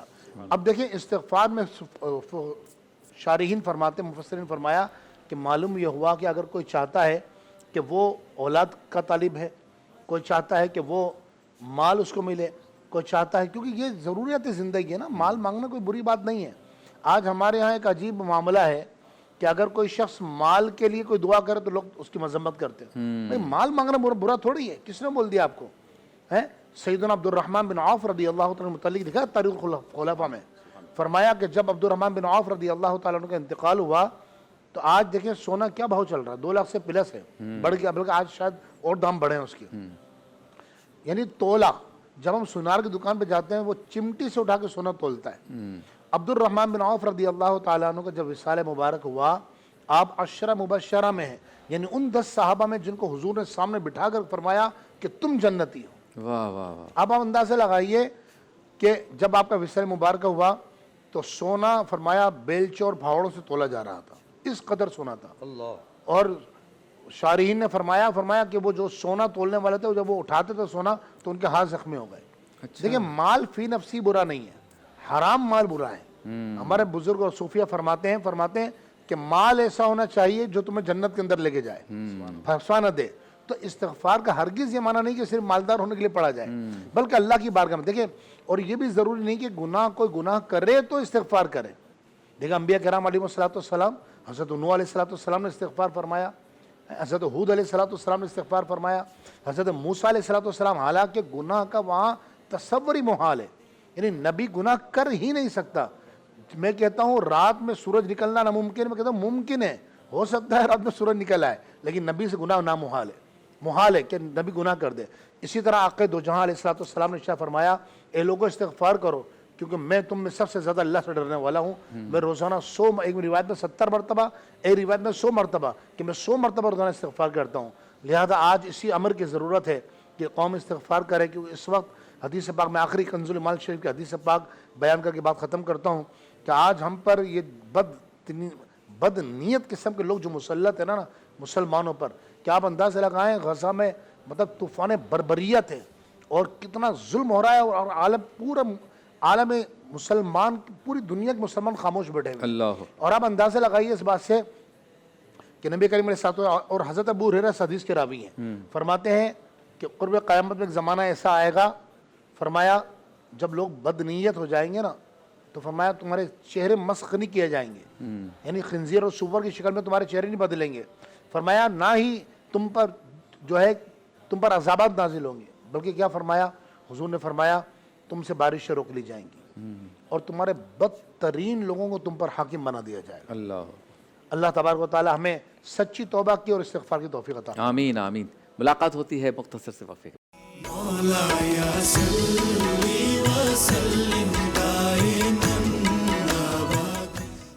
استغفار کے موضوع پہ گفتگو ہو رہی ہے عالم ٹائم کے اس خوبصورت سیگمنٹ میں۔ اچھا مفتی اسحاق صاحب یہ بتائیں، سرکار تو عالم صلی اللہ علیہ وسلم کا عمل مبارک کیا تھا استغفار کے حوالے سے؟ بسم اللہ الرحمن الرحیم، لا الہ الا اللہ الملک الحق المبین محمد رسول اللہ صادق الوعد الامین۔ دیکھیے استغفار کے معنی مفہوم پہ بات چیت ہوئی ہے۔ استغفار کے جو معنی ہیں وہ یہ ہیں اللہ تبارک و تعالی سے بخشش کو طلب کرنا، باب استفعال سے ہے، اور مراد یہ ہوتا ہے کہ بندہ مومن جب کسی خطا میں مبتلا ہو جائے، گناہ میں مبتلا ہو جائے، تو اس کے لیے کوئی دروازہ، کوئی راستہ ایسا ضرور ہونا چاہیے کہ جو اپنے رب تبارک و تعالی سے رجوع کرے۔ اگر یہ راستہ نہ ہوتا تو انسان ڈپریشن کا شکار ہو کر جب اس کو معافی کا کوئی راستے نظر نہیں آتا، استغفار کا کوئی راستے نظر نہیں آتا، تو ظاہر ہے کہ وہ اپنے آپ کو ہلاکت میں ڈال دیتا۔ اس لیے جو بتایا گیا نا کہ مایوسی سے انسان کو نجات تبھی ملتی ہے جب اسے کوئی روشنی کی کرن نظر آتی ہے، راستہ نظر آتا ہے۔ تو ہم سب انسان ہیں، ظاہر ہے کہ ہم سے خطا بھی ممکن ہے، گناہ بھی ممکن ہے، اور پھر گناہ صغیرہ کبیرہ بھی ممکن ہے۔ تو اب گناہ ہو جائیں تو کرنا کیا ہے؟ کرنا یہ کہ اللہ تبارک و تعالی کے حضور استغفار کرنا ہے۔ استغفار کا معنی اللہ سے بخشش کو طلب کرنا۔ ایک تو یہ ہے کہ جس طرح بیان فرمایا گیا کہ استغفر اللہ، اس کا ورد کرنا، یا نبی مکرم علیہ السلام کی جو روایت بیان کی گئی کہ 100 مرتبہ کہ 70 مرتن کے 70 کے الفاظ بھی حدیث کے اندر آئے ہیں کہ نبی مکرم علیہ السلام استغفار فرماتے تھے. تو مراد یہ ہے کہ اللہ تبارک و تعالیٰ کے محبوب علیہ السلام کی جو استغفار ہے یا تو درجات کی بلندی کے لیے یا پھر یہ کہ تعلیم امت کے لیے، کہ تاکہ امتی اللہ کے حضور استغفار سے کبھی غافل نہ ہو. اور خود رحمت عالم صلی اللہ تعالیٰ علیہ وآلہ وسلم کی یہ عادت مبارکہ تھی، آپ جیسے ہی نماز کا سلام پھیرتے تھے، سلام پھیرنے کے بعد آپ 3 مرتبہ فرماتے تھے استغفر اللہ استغفر اللہ استغفر اللہ. اور بیان فرمایا گیا کہ استغفر اللہ الذی لا الہ الا هو الحی القیوم واتوب الیہ، ان کلمات کو پڑھنے والا اگر صبح پڑھے یا عصر کے بعد پڑھے، فرمایا اس کے گناہ اگرچہ سمندر کی جھاگ کے برابر ہوں، اللہ تبارک و تعالیٰ تمام کے تمام معاف فرما دیتا ہے. کیا بات ہے. تو جب ہم ان چیزوں کو دیکھتے ہیں نا کہ اللہ تبارک و تعالیٰ بندوں کو بخشنا چاہتا ہے، اللہ تبارک و تعالیٰ چاہتا ہے کہ میرے بندے اگر خطا کر جائیں تو مجھ ہی سے معافی مانگیں اور میری بارگاہ میں ہی رجوع کریں. کہ جب انسان کو تخلیق کیا جا رہا تھا تو فرشتوں نے کہا تھا نا کہ یہ تو فساد کریں گے زمین میں، اللہ تعالیٰ نے فرمایا تھا انی اعلم من اللہ ما لا، یعنی اللہ جو جانتا ہے، انی اعلم ما لا تعلمون، تم نہیں جانتے. تو اللہ تبارک و تعالیٰ فرشتوں کے سامنے فخر فرماتا ہے کہ دیکھو میرا بندہ جانتا ہے کہ اس کا کوئی رب ہے، میرا بندہ جانتا ہے کہ اسے کوئی معاف کرنے والا ہے، میرا بندہ جانتا ہے کہ اگر اس سے خطا ہو گئی ہے تو یہ رجوع کرے گا تو اللہ تبارک و تعالیٰ اس کو معاف کرے گا. تو یوں ہمیں ان چیزوں کی طرف توجہ کرنے کی ضرورت ہے کہ استغفار کی ہم کثرت کریں. فرمایا گیا من یعمل سوءا او یظلم نفسا ثم یستغفر اللہ، جب بندہ اپنی جان پر ظلم کر جائے، کوئی عمل ایسا کر جائے جو عمل سوء ہو، برا عمل ہو، ثم یستغفر اللہ، پھر وہ استغفار کرے، یجد اللہ، اللہ تبارک و تعالیٰ کو پائے گا کیا؟ غفور الرحیمہ، اللہ تبارک و تعالیٰ اس کے گناہوں کو معاف فرما دے گا، کیونکہ اللہ تبارک و تعالیٰ ہی بخشنے والا اور مہربانی فرمانے والا ہے. اس کو ہم یوں بھی سمجھ لیں کہ جب انسان استغفار کی طرف جاتا ہے تو استغفار کا معاملہ، اللہ سے بخشش طلب کرنا، یہ اس وقت ہوگا کہ جب بندے سے کوئی خطا ہو گئی، کوئی گناہ ہو گیا، کوئی نافرمانی ہو گئی، تو اول وہ ندامت اختیار کرے اس عمل پہ، یا اللہ مجھ سے خطا ہو گئی ہے، مجھ سے گناہ ہو گیا، اور اس کے بعد اللہ کے حضور اپنے گناہوں سے معافی طلب کرے اور پھر استغفار کرے، یا اللہ میں تجھ سے معافی طلب کرتا ہوں تو مجھے معاف فرما دے. پھر استغفار کے جو صیغے ہیں ان کو پڑھے، انشاءاللہ برکت ملے گی.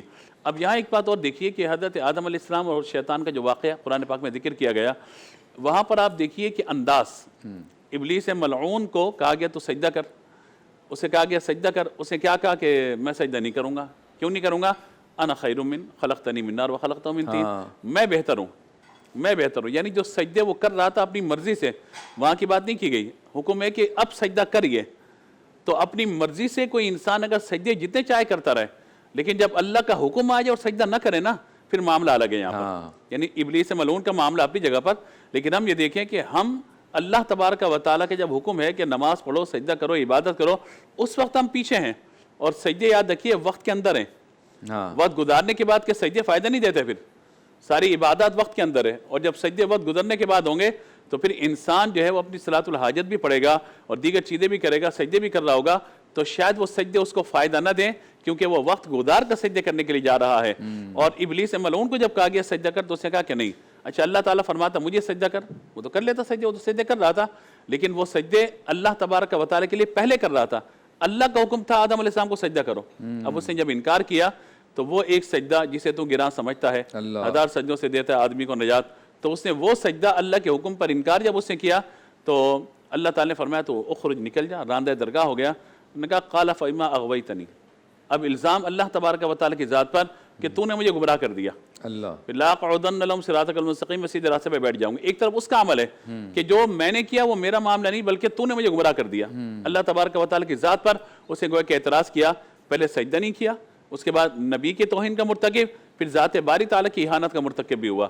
اب یہاں پر حضرت آدم علیہ السلام کا معاملہ دیکھیے، جب آپ تشریف لائے ہیں زمین پر تو آپ نے یہ نہیں کہا کہ یہ اس طرح کا معاملہ ہے، شیطان نے گمراہ کر دیا. سیدھے سیدھے الفاظ آپ نے اللہ کے دور سے کہے ربنا ظلمنا انفسنا وَإِن لَمْ تَغْفِرْ لَنَا وَتَرْحَمْنَا، یعنی جو کچھ ہم سے ہو گیا یا اللہ تو اس پر ہمیں معاف کر دے، اگر تو نے معاف نہیں کیا تو ہم خسارہ اٹھانے والوں میں ہو جائیں گے.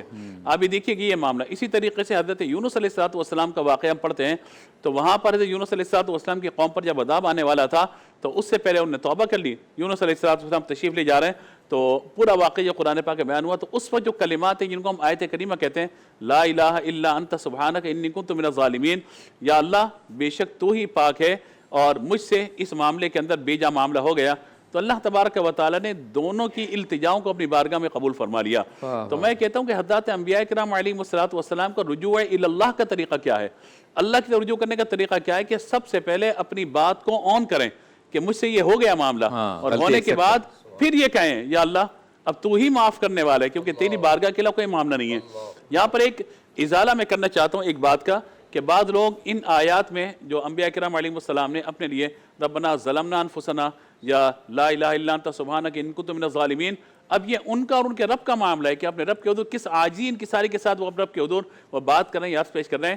کسی عام شخص کو یہ حکم نہیں ہے کہ وہ حضرات انبیاء کرام علیہ السلام کی اس عاجزی کو لے کر انہیں ربنا ظلمنا, لفظ ظلمنا سے یا ظالمین سے یاد کرنا شروع کر دے. یہ ہمیں جائز نہیں ہے. وہ ان کا معاملہ ان کے رب کے ساتھ ہے کہ جس پر انہوں نے اپنے رب تبارک و تعالی کو رجوع فرمایا. اور پھر آپ یہ دیکھیے کہ میرے آقا صلی اللہ تعالیٰ علیہ وآلہ وسلم کی کتنی پیاری بات ہے یہ کہ فرمایا کہ ایک شخص گناہ کر جاتا ہے, خطا ہو جاتی ہے, التائب من الذنب کمن لا ذنب لہ, گناہ سے توبہ کرنے والا ایسے جیسے گناہ کیا ہی نہیں ہے. آج شیطان کا سب سے بڑا وسوسہ یہ ہے, سیدھے راستے پر بیٹھا ہوا ہے نا آ کر, کہ تو توبہ کرے گا پھر گناہ کر لے گا. تو آج رمضان میں نماز پڑھ لے, عید کے بعد دوبارہ چھوڑ دے گا نماز. آج تو سچ بول رہا ہے, رمضان کے بعد دوبارہ جھوٹ بولنا شروع کر دے گا. تو بھئی رمضان میں تو سچ بولے نا بندہ, کم از کم رمضان میں تو نماز کی پابندی کرے نا. ہو سکتا ہے کہ اللہ تبارک و تعالیٰ اس کے اعمال سے راضی ہو جائے, ہمیشہ کے لیے جھوٹ سے اسے نجات عطا فرما دے, ہمیشہ کے لیے برائی سے اللہ اسے نجات عطا فرما دے. تو یہ ہم نے دیکھنا ہے کہ آج ہم کسی پیپر پہ کچھ لکھتے ہیں, اس کو ہم مٹا دیں, ریس کر دیں, ہٹا دیں, پھر بھی کچھ نہ کچھ لائنیں لکھی ہوئی نظر آ جاتی ہیں, کچھ نہ کچھ نشان رہ جاتا ہے اس پر. سبحان اللہ. گناہ سے توبہ کرنے والے کی مثال یہ دی گئی ہے کہ فرشتوں کو حکم دے دیا جاتا ہے سارے گناہ مٹا دیے جائیں, اس کے گناہ اس نے کیے ہی نہیں ہے گویا کہ.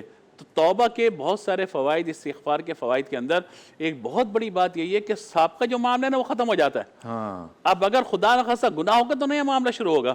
تو انسان کو چاہیے کہ بار بار استغفار کرے, اور خاص طور پر ہر نماز کے بعد جو 3 مرتبہ استغفر اللہ کہنے کا عمل ہے, اور فجر و عصر کے بعد جو ہے وہ استغفر اللہ الذی لا الہ الا هو الحی القیوم واتوب الیہ, ان کلمات کو ادا کرنے کا معاملہ ہے. تو اگر بندہ اپنا معمول بنا لینا, استغفر اللہ چلتے پھرتے پڑھتا رہے, نماز کے بعد کرتا رہے, تو ان لفظوں کا اثر یقیناً دل پر ہوتا ہے. اور لفظوں کا اثر جب دل پر ہوگا کہ بندہ فوراً یہ کہے کہ یا اللہ مجھے بخش دے, مجھ سے خطا ہوگی مجھے معاف کر دے. اگر خطا نہیں بھی ہوئی تب یہ اللہ کے حضور استغفار بندہ کرتا رہے گا, یقیناً اس کو اس کی برکتیں حاصل ہوں گی. کیا بات ہے. اچھا شاہ صاحب, یہ جو رمضان میں ہمیں ایک موقع ملتا ہے کہ سحر و افطار کرتے ہیں, یہ قبولیت کے لمحات بھی ہے, دعا بھی قبول ہوتی ہے, توبہ بھی, استغفار کی بھی قبول ہوتی ہے. تو ماہ رمضان المبارک کو ہم کیسے بونس پیریڈ یا گریٹ اپارچونیٹی کہیں گے کہ اگر استغفار کرنی ہے تو یہ مہینہ ہے اور اس میں سحر و افطار کے لمحات ہیں؟ دیکھیے ویسے تو روزہ دار جو ہے اس کا سانس لینا بھی جو ہے احادیث میں یہ کہا گیا کہ عبادت ہے. اسی طریقے سے روزہ دار کے سونے کو بھی عبادت سے گردانا گیا ہے. لیکن اگر کوئی روزہ دار یہ سچ چاہتا ہے کہ اس کی عبادت, اس کی ریاضت اور اس کے مجاہدات کے اندر اللہ جل مجدہ الکریم کے انوار و تجلیات کا اضافہ ہو جائے, بنیادی طور پر یہ بات یاد رکھیے شبیر بھائی اور ناظرین جو سن رہے ہیں, کہ ہم یہ چاہتے ہیں کہ ہم جو ہے رمضان میں روزہ رکھ کر بس سجدہ کریں, اور سجدہ کرتے ہی کہ ہم اس جگہ پر پہنچ جائیں کہ وہ ایک سجدہ جسے تو گرا سمجھتا ہے ہزاروں سجدوں سے دیتا ہے آدمی کو نجات. اور یہ جو سجدہ ہے, اس سجدے کے اندر وہ طاقت, وہ لذت اور وہ قوت آ جائے کہ جو ہم سنتے تھے کہ ہمارے بزرگان دین نے فرمایا کہ ہم اپنے سجدوں کے اندر اللہ کی تجلیات, صفات کی تجلیات کا مشاہدہ کرتے ہیں. جیسے جناب حیدر کرار مولا کائنات میرے بابا جان خیبر شکن, آپ نے ارشاد فرمایا کرم اللہ تعالیٰ وجہ الکریم کہ آپ فرمایا کرتے تھے کہ جس دن سے اعلان ایمان کیا ہے اس دن سے لے کر آج تک کوئی سجدہ ایسا نہیں کیا جس میں اپنے رب کی صفات کی تجلیات کا دیدار نہ کر لیا ہو. اور اکثر صحابہ نبی پاک علیہ الصلوۃ والسلام کے ایسے ہی تھے. میں کہنا یہ چاہ رہا ہوں کہ رمضان المبارک کے اندر چونکہ جو ایک بنیادی جو چیز ہمارے اندر اللہ جل مجد الکریم نے رکھی ہے جس کو نفس کہا جاتا ہے, اس نفس کو مارنے کا جو آسان ترین رستہ ہے وہ یہی ہے کہ اس کو بھوک اور پیاس کی لگام دی جائے. اس بات پر تمام دنیا کے جتنے بھی دانشور ہیں وہ اس بات پر اتفاق رکھتے ہیں, چاہے وہ یہودی ہوں, چاہے وہ نصرانی ہوں, چاہے وہ آتش پرست ہوں, چاہے وہ ستارہ پرست ہوں. وہ اس بات پر ایمان رکھتے ہیں، یعنی کہ اس بات کو وہ مانتے ہیں کہ اس نفس کو مارنے کے لیے جو سب سے آسان راستہ ہے وہ یہی ہے کہ اس کو بھوک اور پیاس سے اس کو مارا جائے۔ اچھا ایک بات اور بھی ذہن نشین رکھیں کہ اسلام کے اندر جو ہے نفس کشی ہے، نفس کو کچلنا نہیں ہے۔ ہاں جیسے یہودیت کے اندر اور نصرانیت کے اندر راہبانیت کا ایک تصور ہے کہ وہ بالکل کھانا پینا ہی چھوڑ دیتے ہیں، یہ نہیں ہے۔ پر چونکہ وہ ہمارا موضوع نہیں ہے کہ رمضان المبارک کے اندر ہمارے پاس ایک بڑا اچھا موقع ہوتا ہے کہ ہم اس رمضان المبارک کی ساعتوں کے اندر اس نفس کے اوپر چونکہ ہم نے ایک قہر ڈھایا ہوا ہوتا ہے۔ ہاں اچھا میں ان لوگوں کی بات نہیں کر رہا جو سحری میں 3 پراٹھے کھاتے ہیں اور افطاری کے اندر جو ہے پہلے جو ہے افطاری میں ان کا دسترخوان سجتا ہے اور پھر عشاء کی نماز پڑھنے کے بعد پھر سجتا ہے اور پھر سحری کے اندر وہ 3 پراٹھے کھاتے ہیں اور پھر پورا دن ڈکار لیتے رہتے ہیں۔ میں ان لوگوں کی بات نہیں کر رہا، وہ نفس خوشی نہیں کرتے وہ بلکہ نفس خوشی کرتے ہیں، اپنے نفس کو خوش کرتے ہیں۔ جب آپ دیکھیں کہ آپ کا نفس جو ہے وہ اس وقت بالکل لاغر ہو چکا ہے اور بالکل جو ہے وہ اس پر جوئے کاذب کا غلبہ ہو چکا ہے، جوئے صادق نہیں جوئے کاذب کا غلبہ ہو چکا ہے، تو اس وقت جب آپ استغفار پڑھتے ہیں اور اس وقت کی جو آپ کی استغفار ہے وہ اللہ کو اتنی عزیز ہے اور اللہ جل مجد الکریم کو اس استغفار سے اتنی محبت ہے کہ آپ دیکھیے نا کہ حضرت موسیٰ علیہ نبینا علیہ الصلوۃ والسلام، یہ قرآن کی سینے کے اندر موجود ہے کہ حضرت موسیٰ علیہ نبینا علیہ الصلوۃ والسلام اللہ کی بارگاہ میں جاتے ہیں تورات شریف لینے کے لیے۔ پہلے آپ کو کہا جاتا ہے کہ 30 دن کا اعتکاف کریں، لیکن پھر آپ جو ہے 30ویں دن مسواک کر لیتے ہیں۔ تو اللہ جل مجد الکریم ارشاد فرماتا ہے کہ اے موسیٰ، یہ جو تمہارے منہ کی جو بو تھی اس سے مجھے بڑا پیار تھا، تم نے مسواک کر لی، اب 10 راتیں اور اعتکاف کرو۔ پھر آپ نے 10 راتیں اور اعتکاف کیا، تو یہ جو منہ کی بو ہے جس سے پیار ہے روزے دار کی، جو حدیث مبارکہ میں کہا گیا، اس بو کے ساتھ جب بندہ کہتا ہے استغفر اللہ ربی من کل ذنب واتوب الیہ، کہ پاک پروردگار، اس کا مفہوم بیان کر دوں کہ یا رب العالمین میرا سوکھا گلا دیکھ لے اور میرا خالی پیٹ دیکھ لے اور میری سوکھی ہوئی جو مرجھائی ہوئی نسیں دیکھ لے، اس کے باوجود بھی میں تیری بارگاہ میں آ گیا ہوں، جھک گیا ہوں اور تجھ سے معافی طلب کر رہا ہوں، معافی کا خواستگار ہوں اور استغفار پڑھ رہا ہوں۔ اس استغفار سے اللہ جل مجد الکریم کو اتنی محبت ہے، میرا یہ وجدان کہتا ہے کہ حضور سیدنا شیخ عبد القادر جیلانی محبوب سبحانی ارشاد فرمایا کرتے تھے، مجھے یہاں پر آپ کا وہ قول یاد آ گیا فتوح الغیب کے اندر کہ آپ فرمایا کرتے تھے کہ جس آدمی کو استغفار کے کلمات آتے ہیں اور پھر بھی وہ اپنے رب کو راضی نہیں کر سکتا تو ایسا آدمی جھوٹا ہے، اللہ، ایسا آدمی کذاب ہے، اس سے بڑا کاذب کوئی نہیں ہے، اس سے بڑا کذاب کوئی نہیں ہے۔ آپ نے فرمایا کہ امت محمدیہ کو جو اللہ نے انعامات عطا فرمائے ہیں ان میں سے جو سب سے سپرلیٹو ڈگری والا انعام ہے وہ یہی ہے کہ استغفار کی کثرت کی جائے۔ آخری بات کہنا چاہوں گا، ہم لوگ بعض لوگ سوال کرتے ہیں کہ کثرت سے کیا مراد ہے، تو کثرت سے مراد یہ کہ کم از کم 313 مرتبہ کوئی بھی وظیفہ اس کو پڑھا جائے۔ سبحان اللہ۔ بریک۔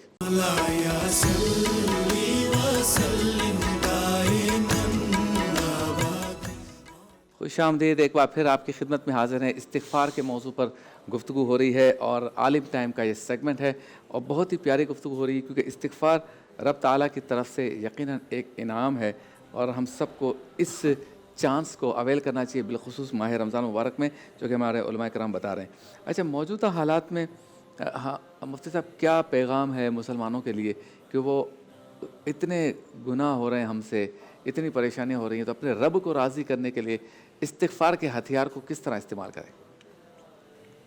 بہت معاشرے کے حالات کی عکاسی کرتے ہوئے آپ نے سوال کیا ہے۔ دیکھیے، استغفار ہے کیا، پہلے یہ سمجھنا پڑے، کیونکہ اللہ تبارک و تعالیٰ نے جو بھی بیماری پیدا فرمائی نا، اس کا علاج ضرور پیدا کیا ہے۔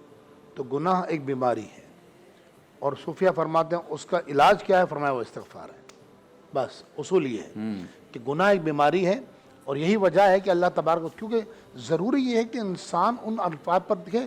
آج ایک یہ پروگرام ہم کر رہے ہیں اور بھی چینلز پہ ہو رہے ہوں گے، وہ بھی استغفار کی بات کر رہے ہوں، ہو سکتا ہے، یا علماء کل جمعہ کا دن ہے، مبارک دن ہے، مسجد کے اندر بیانات کرتے ہیں، درس دیتے ہیں، تو یہ ایک نشست میں نہیں ہوگا۔ آپ استغفار کرنا شروع کریں گے، 4 دن کریں گے، 5ویں دن روٹین ٹوٹ جائے گی، پھر شروع کریں بار بار۔ حدیث پاک میں آتا ہے تو آسمان کے برابر گناہ لے کر آنا بندے، اور میرے حضور ایک مرتبہ جھک جا، میں تیرے سارے گناہ معاف فرما دوں گا۔ کیا بات. اور حضور علیہ الصلوۃ والسلام نے خود فرمایا کہ جب بندہ گناہ کرتا ہے نا یہ بڑی قابل قدر بات ہے. ہائے ہائے جب انسان یہ پڑھتا ہے تو رب کی رحمت پہ جھوم جاتا ہے. کیا بات. وہی بات ہے ما یفعل اللہ بعذابکم، اللہ تمہیں عذاب دے کے کیا کرے گا. فرمایا جب بندہ ایک گناہ کر لیتا ہے تو فرشتے کو حکم دیتا اللہ تعالیٰ تو لکھنا نہیں، ابھی ہو سکتا ہے یہ توبہ کر لے. کیا بات ہے. فرمایا کب تک نہیں لکھتا ہے؟ جب تک کہ وہ دوسرا گناہ نہ کر لے یا اس گناہ کو دوبارہ نہ کرے. فرمایا اللہ پورا تبارک موقع دیتے ہیں. پورا موقع دیا جاتا ہے. لیکن نیکی، فرمایا نیکی کا صرف ارادہ کرتا ہے اللہ فرماتا ہے نیکی لکھ دو، فوراً لکھ دو. فوراً لکھ دو. کیا بات. اور فرمایا جب وہ نیکی کر گزرتا، ابھی کی نہیں ہے، کی ہے تو ایک نیکی لکھ دی. فرمایا جب نیکی کر گزرے تو فرمایا اب اس کو 10 گنا کر دو. ہے من جاء بالحسنۃ فلہ عشر امثالھا. قرآن فرماتا ہے جو اللہ فرماتا ہے ایک نیکی ہمارے حضور لے کر آئے گا ہم اسے اس کی مثل 10 عطا فرمائیں گے. یعنی ایک پر 10 گنا. بتائیے کہ ایسا سودا دنیا میں کہاں ملتا ہے کہ آپ ایک خریدو تو 10 فری ہے اس کے ساتھ. تو یہ سب سے پہلی بات یہ. دوسری بات یہ کہ دیکھیں آپ یہ بھی ذہن بنائیں کہ ہم نے جو گناہ کر لیے اب اس کی طرف دوبارہ نہ جائیں. اچھا جب قرآن مجید فرقان حمید کی آیت نازل ہوئی یا ایھا الذین آمنوا توبوا الی اللہ توبۃ نصوحا، اے ایمان والو اللہ کی بارگاہ میں سچی پکی توبہ کرو. توبۃ النصوح جس کو کہا جاتا ہے. تو علامہ محمد محمود آلوسی رحمۃ اللہ علیہ تفسیر روح المعانی کے اندر لکھتے ہیں اور اس حدیث کے راوی ہیں حضرت معاذ بن جبل رضی اللہ تعالیٰ عنہ. تو معاذ بن جبل کہتے ہیں حضرت ابن عباس حضور کی بارگاہ میں آئے اور انہوں نے کہا یا رسول اللہ، یہ جو آیت اتری ہے یا ایھا الذین آمنوا توبوا الی اللہ توبۃ نصوحا کہ سچی توبہ کرو، اس توبۃ النصوح سے مراد کیا ہے؟ کمال رسول اللہ علیہ السلام نے بیان فرمایا. سبحان اللہ. آپ کا ایک ایک لفظ سونے کے پانی سے لکھنے کے مترادف ہے. آقا دو جہاں نے فرمایا ثم لا یعود الیہ. حضور فرماتے جب گناہ سے توبہ کر لینا پھر اس کی طرف جانا ایسے ہی ناممکن ہو. کمال ہے یعود اللبن الی الدرع. فرمایا جس طرح دودھ ایک مرتبہ جانور سے نکال لیا جائے، بکری سے یا گائے سے، فرمایا اب بتاؤ وہ دودھ اس کے تھن میں دوبارہ لوٹ سکتا ہے؟ اللہ. صحابہ کہ نہیں یا رسول اللہ. فرمایا اس بندے کا گناہ کی طرف جانا ایسے محال و ناممکن ہو. آج معاشرے کے اندر جو تباہی آ رہی ہے اس کی وجہ یہی ہے کہ سب سے دیکھیں قرآن مجید فرقان حمید میں جا بجا ایک سے زائد مقام پر اللہ رب العالمین نے بیان فرمایا کہ جب ابلیس نا امید ہوا نا، کیونکہ نا امیدی کو کفر کہا ہے قرآن نے. فرمایا اللہ کی بارگاہ میں نا امید نہیں ہونا، وہ رب بڑی رحمت والا ہے، بڑا بخشنے والا ہے. جب بندہ نا امید ہوتا ہے تب وہ استغفار کرنا چھوڑتا ہے. آج بحیثیت قوم ہم دیکھا جائے تو ایک تعداد ہے، جیسے قبلہ شاہ صاحب نے اور مفتی صاحب نے بڑا زبردست بات بیان فرمائی کہ آج ایک تعداد ہے جو دیگر وظائف کے ہمارے پاس بھی آئیں گے. ہم کہیں گے نا بھائی استغفار پڑھو، نہیں وہ تو ہم پڑھتے ہیں، کوئی اور وظیفہ بتاؤ. ارے اللہ کے بندے استغفار بہت بڑا وظیفہ ہے. استغفار میں کیا کچھ پنہا نہیں ہے. اب آپ اندازہ لگائیے قرآن مجید فرقان حمید میں سابقہ امتوں میں واحد امت ہے حضرت یونس علیہ السلام کی جس پر عذاب نہیں آیا. تو انہوں نے توبہ کر لی تھی، استغفار کر لیا تھا کہ ان کے جب عذاب کے آثار قرآن نے بیان فرمایا سورہ یونس میں کہ جب ان کا آثار محسوس ہوئے نا تو وہ سمجھ گیا کہ عذاب آنے والا ہے. انہوں نے حضرت جناب یونس علیہ السلام کو ڈھونڈا اور پھر جا کر ان کی بارگاہ میں توبہ کی، اللہ نے بخش دیا. وہی بات ہے ما یفعل اللہ بعذابکم، اللہ تمہیں عذاب دے کے کیا کرے گا. تو آج کے دور میں ضرورت اس امر کی ہے، اس بات کی ہے کہ مسلمان اللہ کی بارگاہ میں جھکے، کثرت سے استغفار پڑھے. آپ کچھ نہیں کریں، جب بھی نماز پڑھیں نا آپ نے کیا کرنا ہے کہ آپ نے روزانہ 100 مرتبہ درود پاک پڑھیں اور 100 مرتبہ استغفار پڑھیں. بس صلی اللہ علیہ وآلہ وسلم، یہ مکمل درود پاک ہے. یہ پڑھ لیں آپ صلی اللہ علیہ وآلہ وسلم. اور استغفر اللہ ربی من کل ذنب واتوب الیہ، جو احادیث طیبہ میں جو بھی استغفار منقول ہیں یہ استغفر اللہ ربی من کل ذنب واتوب الیہ آسان سا ہے، یہ کر لیں اور آپ خود اس کے اثرات دیکھیں گے. اب مسئلہ کیا ہے؟ اللہ رب العالمین نے قرآن مجید فرقان حمید میں ارشاد فرمایا کہ انسان جلد باز ہے، وہ چاہتا بس فوراً رزلٹ آنا چاہیے، ہر چیز فوراً آنی چاہیے. یہی تو وجہ ہے کہ آج جو ہے اینٹی بائیوٹک کامیاب ہے. حکیم کو لوگ اول تو حکیم اچھے ملتے نہیں، مل جائیں تو بندہ بولتا ہے صبح صحیح ہونا چاہیے. ہاں جی، حالانکہ ڈاکٹرز کہتے ہیں کہ اینٹی بائیوٹک خامخواہ نہیں لینا چاہیے. لیکن آج بدقسمت یہ ہے مسلمانوں کی کہ ہم پوری زندگی گناہ کر رہے ہیں، اپنا نامہ اعمال سیاہ کر لیا. آقا دو جہاں فرما چکے، حضور نے فرمایا اگر کوئی چاہتا ہے کہ قیامت کے دن جب وہ اپنے صحیفہ دیکھے، اپنا نامہ اعمال دیکھے خوش ہو، ہر ایک بندہ چاہے گا ہیں